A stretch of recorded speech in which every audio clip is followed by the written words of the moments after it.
Coming up, let's welcome Josh Slam from MultiPop. You're watching YBL TV. What does MultiPop do exactly? So we're an interactive content platform that can plug into every device and every screen. We focused heavily on mobile and being available on a mobile browser versus having to be in an app. But we can also plug into OTT in streaming media players like Roku apps or Apple TV apps because we felt that there is a huge opportunity loss right now of people being dependent on pre-roll, which everyone hates. And banner advertising, and trying to create new and fun ways that everyone can win, where brands can integrate in new ways, consumers have new and engaging content to interact with, and the producers can now share and kind of expand on the editorial or contextual elements that they can't get done in the video by itself. That sounds amazing, especially, I don't know, I'm personally one of those people that like to watch a video and see it in full without having anything distracting getting in my way. What has been kind of the click-through rate on the advertisements, do you know? Yeah, so great question. So overall engagement on average is about 25% and above. Now the key is it's not just blanket advertising, it's brand integration. So it's sponsored voting, it's sponsored Twitter, it's sponsored contextual content or information or interesting branded content that's put into it.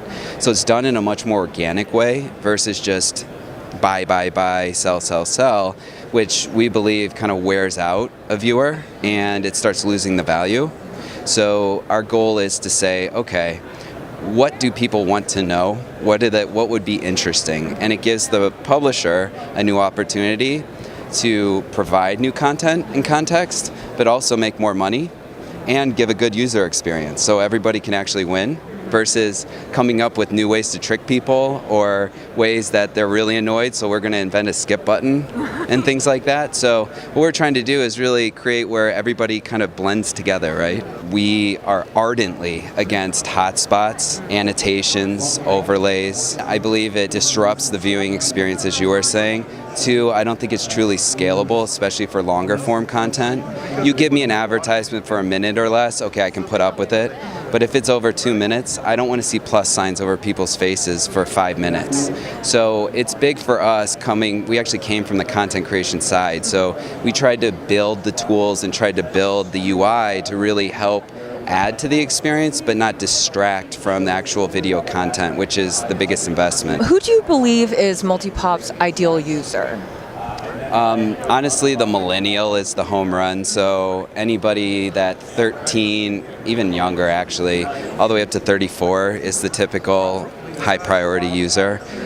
So our biggest targets right now with publishing are kind of digital first companies or traditional broadcasters that are really focusing on digital, realizing how much money they could make and that there's an opportunity cost right now that they're incurring. One of the biggest steps that we made recently was kind of redesigning the UI and making it so it can plug into any video platform or device. Before you'd have to upload it into our system and make it. And if I have 10,000 videos, I don't want to move 10,000 videos over to your system and then redo it. So one of the big innovations was being able to plug in, pull from YouTube, pull from Vimeo, pull from Brightcove, Limelight, all the major players out there so that they have to do less work, right? So this is something that's literally plug and play. Or if they take our API, it can plug into any interface in any platform, and they can go crazy with the UI however they want. Looking at this right now, this is off of a web browser, off of a computer. Right. A lot of people are looking at videos on their mobile devices nowadays. Does this translate to a mobile device as well? It's actually a great point and question. One of the major faults with interactive video right now is you pretty much have to do a lot of custom development, in-app native experiences in order to deliver the content. So we're really taking a mobile first approach, saying we know who our target is and who our clients are trying to target, and it's mobile browser users first. Now, once they're really engaged, they'll download the app.